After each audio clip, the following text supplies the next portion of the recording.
Editorial है जो कि पब्लिश हुआ है आज के द हिंदू के न्यूज़पेपर में। तो चलिए बगैर देर करते हुए स्टार्ट करते हैं। अगर आपने चैनल को सब्सक्राइब ना किया हो तो please hit the subscribe button. लिखा किसने है? स्टैनली जोनी ने।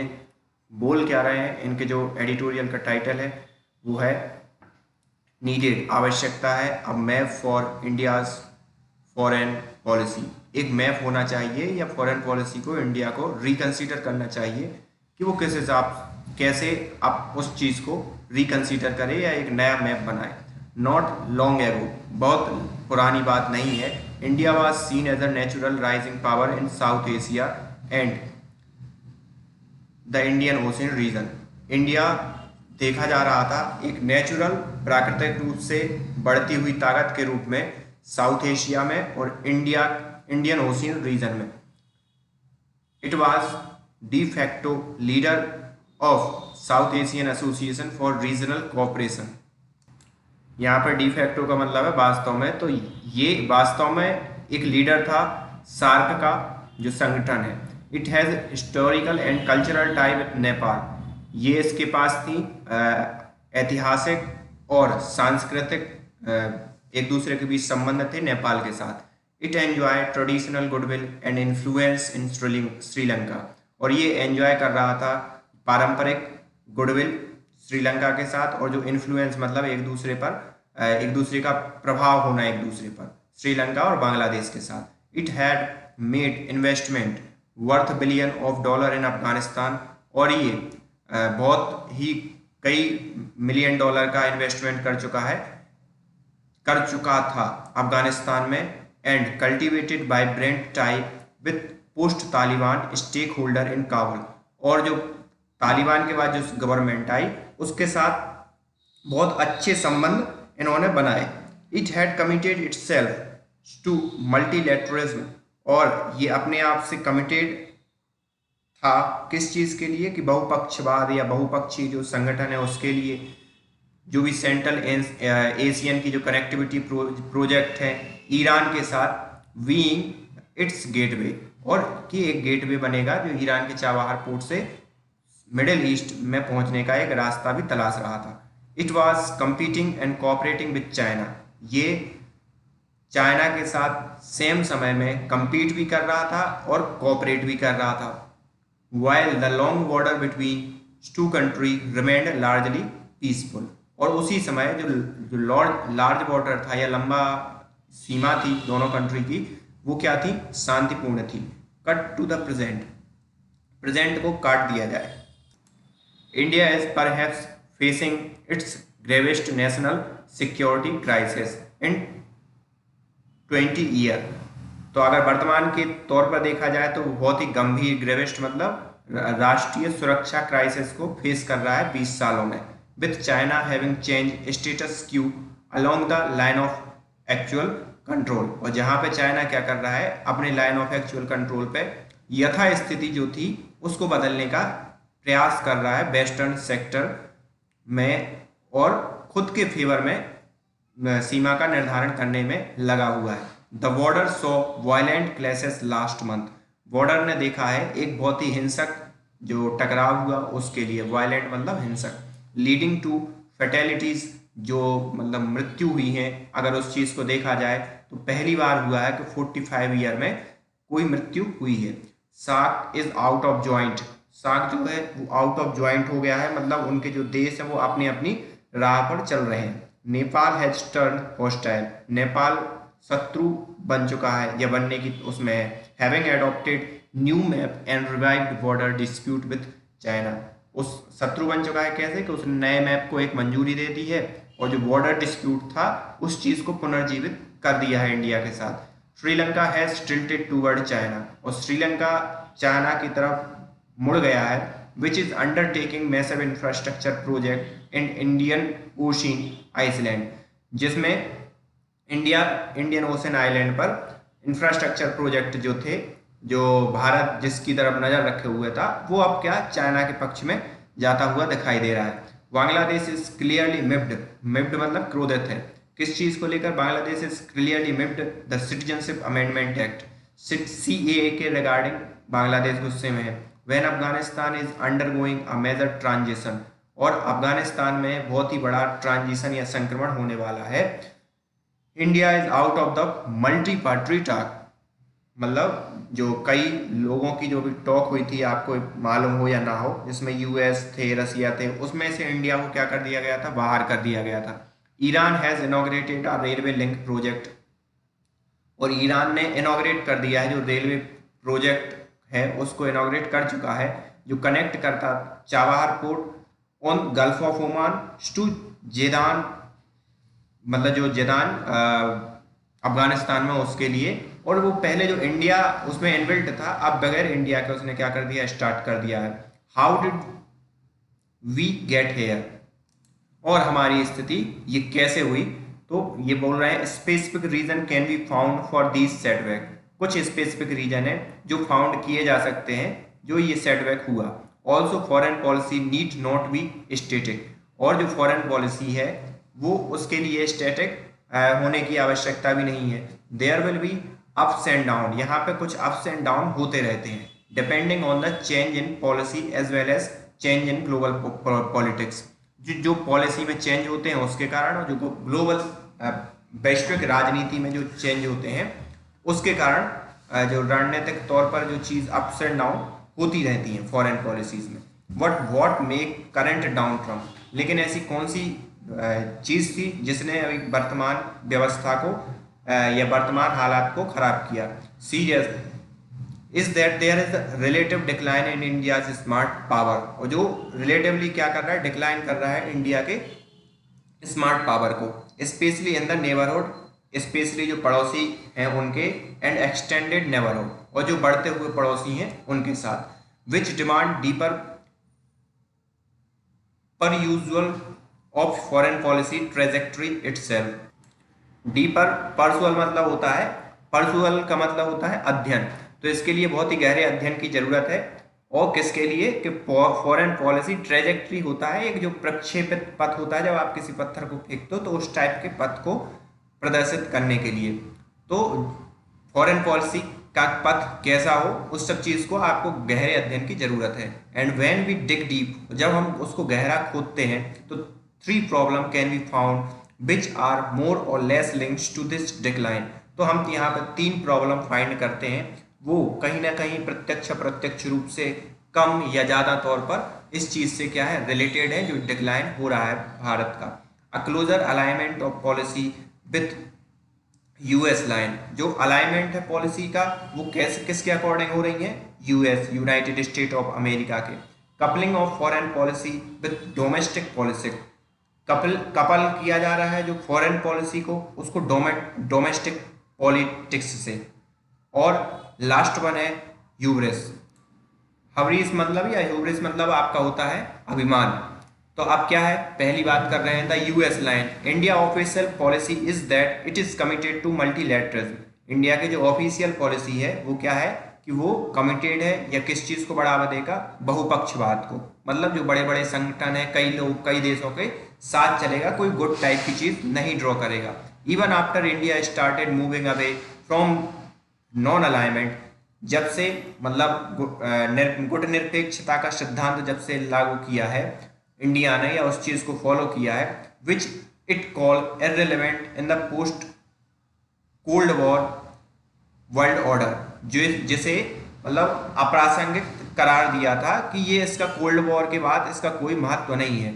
New Delhi maintained that strategic autonomy, और न्यू दिल्ली ने मेंटेन की ये जो रणनीतिक रूप से स्वतंत्रता इस चीज को, would remain in the bedrock of its policy thinking, और ये बेडरॉक मतलब आधार बनी रहेगी जो भी इसकी पॉलिसी थिंकिंग है उस चीज को लिए।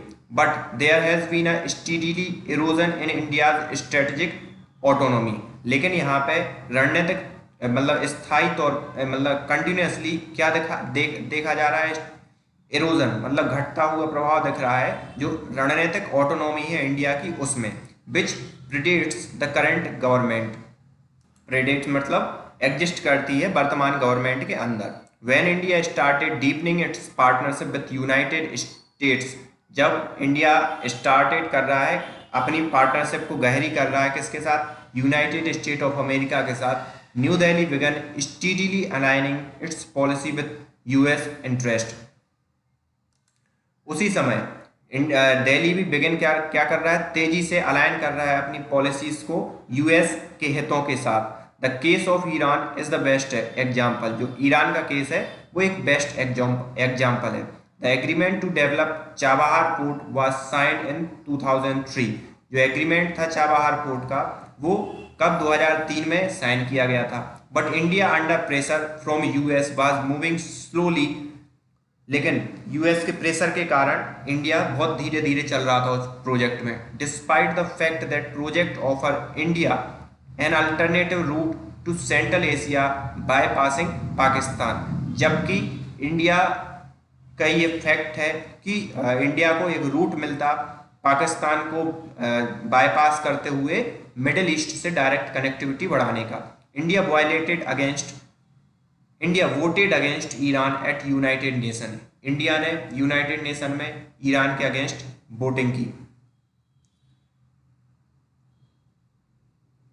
Scuttle an ambitious gas pipeline project and cut down trade ties drastically. Scuttle मतलब होता है विफल हो जाना। स्कटल एंड एम्बिशियस मतलब महत्वाकांक्षी गैस लाइन पाइप प्रोजेक्ट जो था वो हो गया, और कट डाउन ट्रेड ड्रास्टिकली, और ट्रेड भी ड्रास्टिकली कट डाउन कर दी गई। After Iran nuclear deal was signed इन 2015, और जो ईरान न्यूक्लियर डील जो 2015 में साइन की गई थी, India immediately stepped up oil purchase and expanded work at Chabahar. India continually oil purchase बढ़ा रहा था चाबहार में, और मतलब ईरान से ऑयल परचेसिंग कर रहा था, साथ ही साथ चाबहार पे अपने प्रोजेक्ट में बहुत तेजी से आगे बढ़ रहा था। लेकिन क्या हुआ, in 2016 prime minister Narendra Modi travel to Tehran and sign trilateral connectivity project with Afghanistan and Iran. और जब मोदी ने ट्रेवल किया और अफगानिस्तान और ईरान के साथ ट्राइलैटरल कनेक्टिविटी स्थापित की।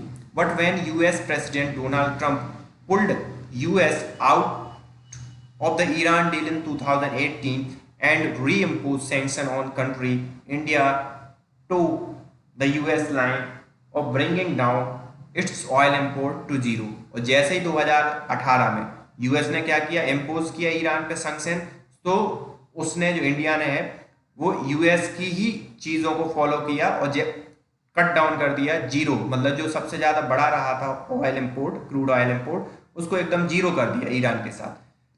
This dealing terms of policy change in Washington coexist with India's deepening defense and military tie with US. Washington want India to play a bigger role in the Indian Ocean and Pacific region to contain China's rise।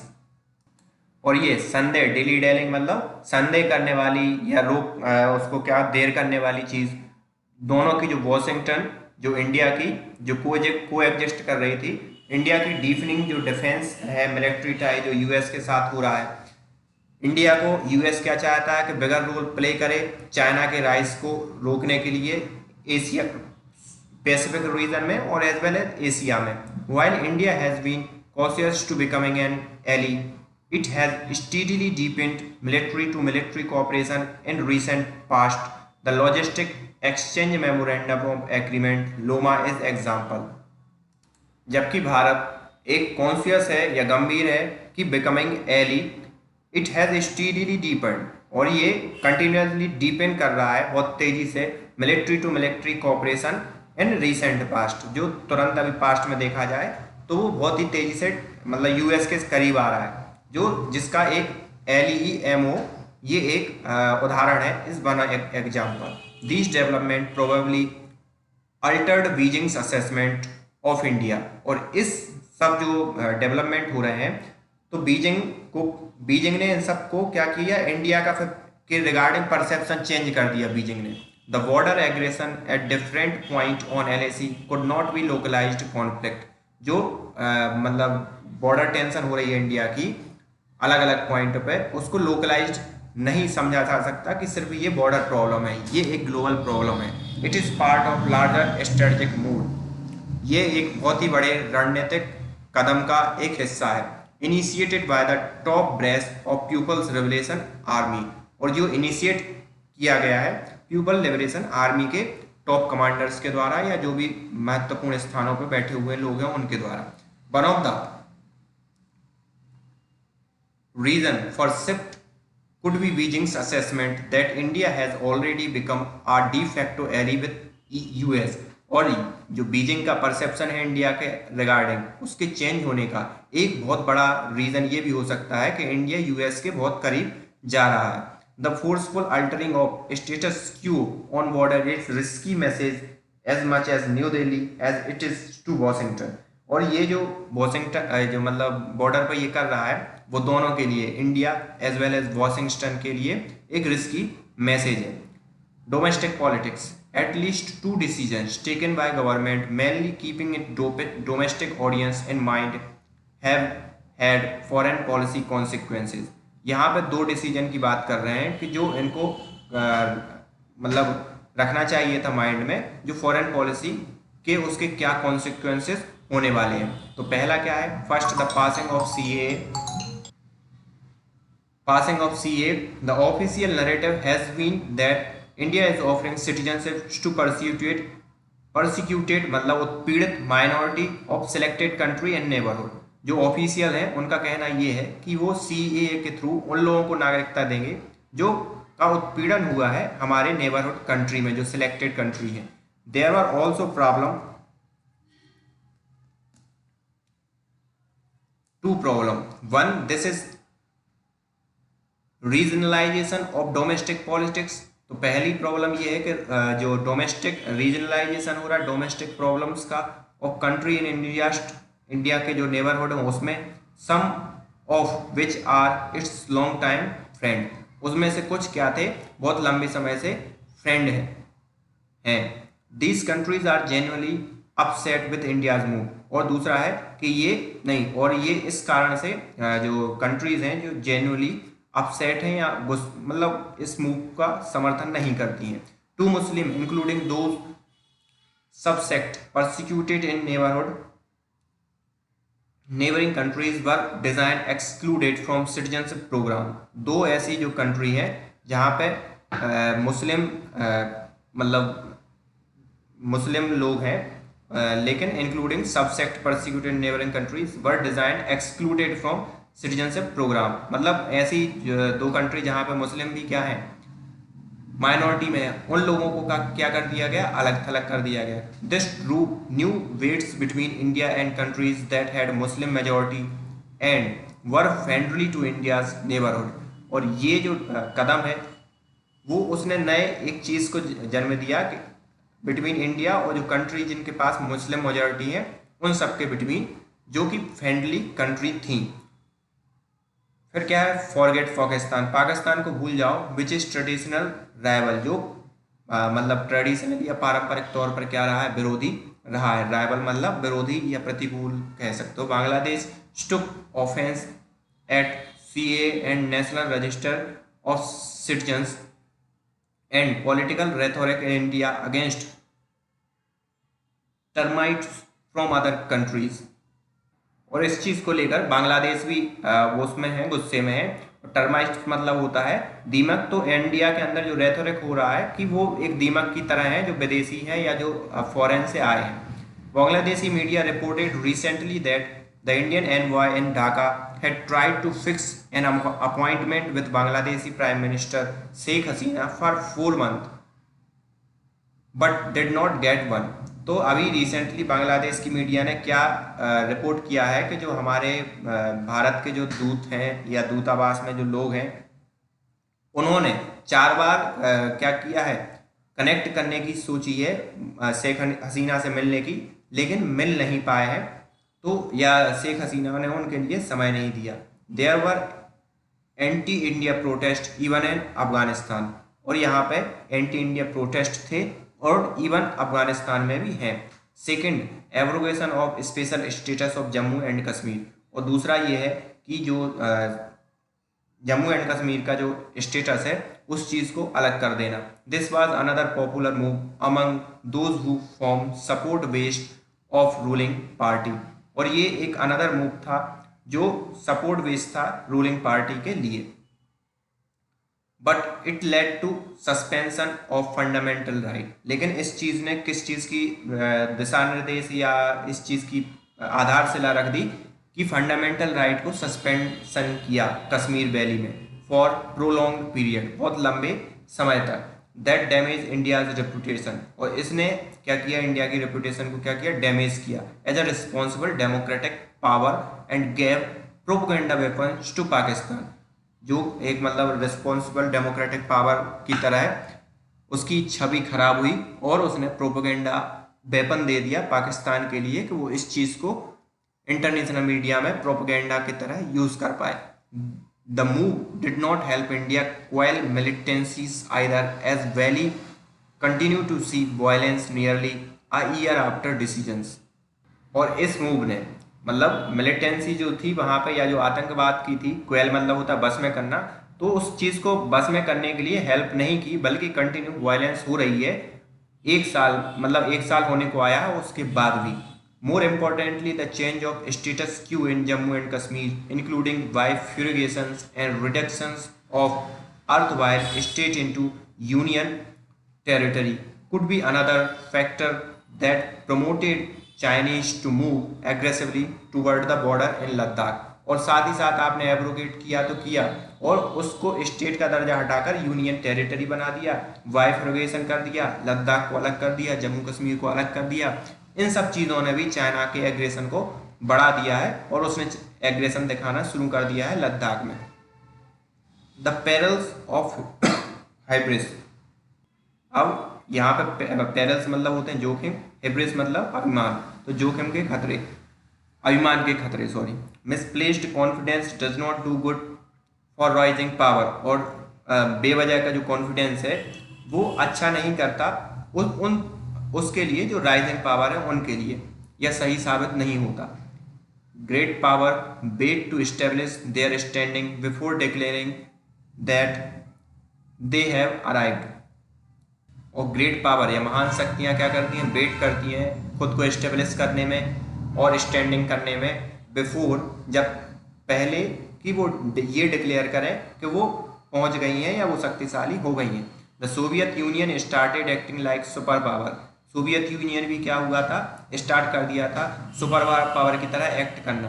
कब, after it won the second world war, जैसे ही ये second world war जीता। China bided its time for 4 decade, लेकिन China ने अपना समय बांधा 40 साल तक। Before it started taking on mighty US, पहले मतलब स्टार्टेड जब यूएस को लेना स्टार्ट किया या यूएस के अगेंस्ट खड़ा होना स्टार्ट किया। Since the 1970 its focus has almost entirely been on its economic rise. और 1970 से उसका कंटिन्यू किस चीज़ पे फोकस रहा कि उसकी इकोनॉमिक पावर बढ़े continuously. India should learn from at least these modern example, और इंडिया को सीखना चाहिए इन 2 मॉडर्न एग्जाम्पल से कि सोवियत यूनियन ने कैसे सुपर पावर समझने की खुद को भूल कर दी और वो विफल हुआ उस चीज़ में, लेकिन चाइना ने टाइम को बांधा या समय को निकलने दिया और उस समय तक इकोनॉमिकली खुद को पावर मजबूत किया। If it did it would not have used high-handedness in Nepal during the country's constitutional crisis and caused a traditional and civilizational ally to turn hostile। अगर ये होता तो ये पॉसिबल नहीं होता कि हाई हैंडनेस मतलब नेपाल के साथ जो कॉन्स्टिट्यूशनल क्राइसिस चल रही है और जो पारंपरिक और सिविलाइजेशन एली थी, फिर भी वो किस में शत्रु में बदल चुका है। The updated politics map which India release in November, जो अपडेटेड पॉलिटिकल मैप था जो इंडिया ने नवंबर में रिलीज किया, उसने इस जले पर क्या कर दिया, नमक की तरह काम किया on Nepal border. The address current crisis, अगर हम एड्रेस करें करंट क्राइसिस के लिए, India has to reconsider its foreign policy trajectory. India को रिकंसीडर करना चाहिए अपनी फॉरेन पॉलिसी की जो गति है या प्रक्षेपित गति है उस चीज़ को। इट इज़ बिग पावर, ये एक बिग पावर है with one of the world biggest military, और जिसके पास एक बहुत बड़ी मिलिट्री भी है। It is natural naval force in Indian Ocean, और इसके पास एक प्राकृतिक नेवल फोर्स है इंडियन ओशन में, it does not lack resource to claim what it is due to global politics. और ये लैक ऑफ रिसोर्स नहीं क्लेम करती है जो कि ग्लोबल पॉलिटिक्स के कारण। What it lack is strategic gap, और ये लैक कर रही है स्ट्रेटेजिक जैप डेप्थ मतलब गहराई के लिए, रणनीतिक गहराई के लिए। So this is all about today's editorial. So thank you for today.